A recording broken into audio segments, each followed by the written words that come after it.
नमस्कार साथियों, मैं अधिवक्ता गौरव व्यास। साथियों, लीगल कस्टडी और इलीगल कस्टडी, जी हाँ, आपको सुन के अटपटा लग रहा होगा कि कस्टडी इलीगल कैसे होती है। तो आप नहीं जानते, हम आपको बताते हैं कस्टडी इलीगल कैसे होती है। जब कोई व्यक्ति पर कोई आरोप लगता है, किसी व्यक्ति पर कोई क्रिमिनल चार्जेस लगाए जाते हैं, तो उसे पुलिस के द्वारा संगीन मामलों में गिरफ्तार किया जाता है। बेलेबल और नॉन बेलेबल दो कैटेगरी के मामले होते हैं। जो बेलेबल मामले हैं उनमें पुलिस जनरली किसी को गिरफ्तार नहीं करती है, और जो नॉन बेलेबल मामले हैं पुलिस व्यक्तियों को गिरफ्तार करती है। तो ये तो है क्राइटेरिया कि बेलेबल, नॉन बेलेबल, है ना, कॉग्निजेबल, नॉन कॉग्निजेबल। तो इसमें कस्टडी, लीगल कस्टडी और इलीगल कस्टडी कैसे हो जाती है, वो आज हम आपके साथ डिस्कस करने वाले हैं। साथियों, जब कस्टडी पुलिस के द्वारा जब गिरफ्तारी ली, किसी व्यक्ति की गिरफ्तारी करके उसकी कस्टडी ली जाती है, तो विधि के उपबंधों का यदि पुलिस ने पालन किया है तो ऐसी कस्टडी, ऐसी गिरफ्तारी लीगल मानी जाएगी। और जब पुलिस के द्वारा विधिक उपबंधों की अनदेखी करते हुए कोई गिरफ्तारी की जाती है तो ऐसी गिरफ्तारी या ऐसी कस्टडी इलीगल कस्टडी मानी जाएगी। तो इलीगल कस्टडी होने पर व्यक्ति को क्या अधिकार प्राप्त है, वो क्या कर सकता है दोषी अधिकारियों के खिलाफ।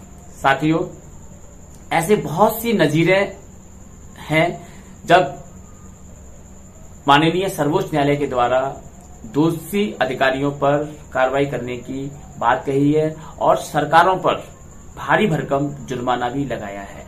क्यों? क्योंकि जो सुप्रीम कोर्ट है वो संविधान के संरक्षक के तौर पर जाना जाता है, और किसी भी व्यक्ति के इलीगल कस्टडी उसे उसके बहुत महत्वपूर्ण अधिकार, जिसे मौलिक अधिकार कहते हैं, फंडामेंटल राइट्स कहते हैं, जो कि संविधान में उसे गारंटी देता है कि इसे वायलेट नहीं किया जाएगा। आर्टिकल 21 बहुत महत्वपूर्ण आर्टिकल है, जो कि व्यक्तियों के प्राण एवं दैहिक स्वतंत्रता की बात करता है।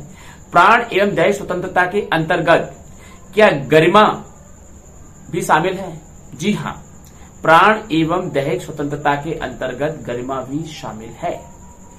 पुलिस के द्वारा किसी व्यक्ति को अवैधानिक तरीके से इलीगल कस्टडी में लेकर के उसकी गरिमा पर अटैक नहीं किया जाएगा, और यदि ऐसा किया जाता है तो ये स्पष्ट तौर पर संविधान के अनुच्छेद 21 का उल्लंघन माना जाएगा, और इसके लिए दोषी पुलिस अधिकारियों पर या दोषी व्यक्तियों पर कार्रवाई की जाएगी।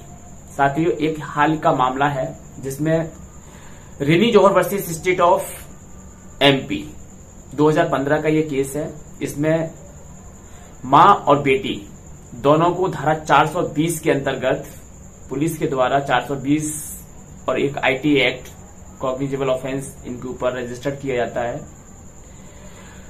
और इन्हें इलीगल तरीके से डिटेन करते हुए महाराष्ट्र से मध्य प्रदेश लाया जाता है। क्योंकि ये उस समय जब इन्हें गिरफ्तार किया गया था तब ये महाराष्ट्र में थे, तो महाराष्ट्र से भोपाल लाया जाता है मध्य प्रदेश में, क्योंकि भोपाल में ये एफआईआर रजिस्टर्ड की गई थी एक कंपनी के कहने पर। तो साथियों, ये अवैधानिक गिरफ्तारी कैसे हुई, इसमें कुछ डिस्कस पॉइंट थे जो कि न्यायालय ने डिस्कस किए। रिनी जौहर वर्सेस स्टेट ऑफ एमपी 2015 में आप केस भी देख सकते हैं साइटेशंस गूगल पर डाल के।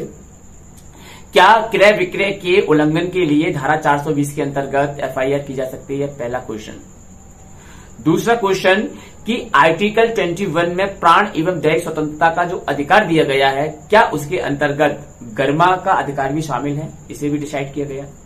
तीसरा कि जिस आईटी एक्ट की इंफॉर्मेशन टेक्नोलॉजी एक्ट के अंतर्गत जो केस रजिस्टर किया गया था, क्या वह वैध था या अवैध था?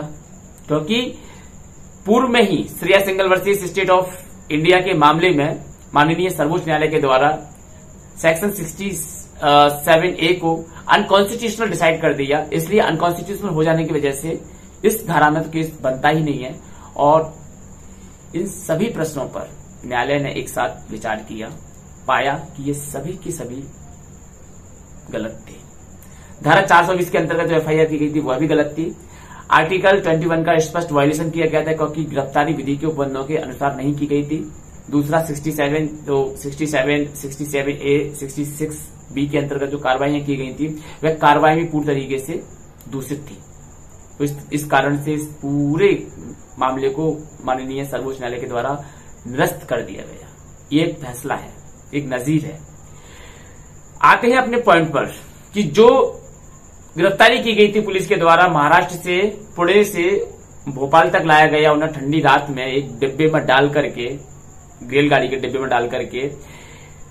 लड़की जिस पर आरोप लगा था वह डॉक्टर थी पेशे से, उसकी मां एडवोकेट थी, पुणे के कोर्ट में, पुणे महाराष्ट्र में की जिला अदालत में वह वकालत करती थी। तो साथियों दोनों ही एक रिस्पेक्टेबल, उनकी एक रिस्पेक्ट थी।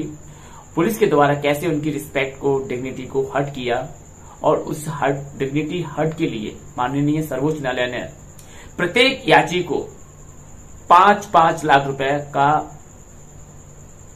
कंपनसेशन देने के लिए राज्य सरकार, मध्य प्रदेश राज्य सरकार को निर्देशित किया और यह भी कहा कि यदि सरकार चाहे तो दोषी पुलिस वालों पर कार्रवाई कर सकती है। तो साथियों जब कभी हमारे अधिकारों का हनन होता हो तो हमें चुप नहीं बैठना है। अधिकारों की लड़ाई लड़ने के लिए हमें आगे आना है और उस लड़ाई को जीतना भी है। साथियों इसके लिए हमें किसी भी मंच पर जाना पड़े, हमें जाना चाहिए और अपनी लड़ाई लड़नी चाहिए। अगर रिनी जौहर माननीय सर्वोच्च न्यायालय में नहीं जाती तो क्या वह जीत पाती? क्या वह लोगों के लिए एक नजीर पेश कर पाती? जी नहीं। इसलिए हम सबका ये कर्तव्य है कि हम जागरूक रहें, अपने अधिकारों का संरक्षण स्वयं करें, दूसरे के अधिकारों का भी संरक्षण करने की कोशिश करें। साथियों ये थी आज की महत्वपूर्ण जानकारी कि लीगल और इलीगल कस्टडी क्या होती है, कस्टडी कब लीगल होती है, कब इलीगल होती है। आई होप कि आपको ये वीडियो से आज समझ में आया होगा। फिर मिलते हैं किसी नेक्स्ट टॉपिक के साथ। नमस्कार।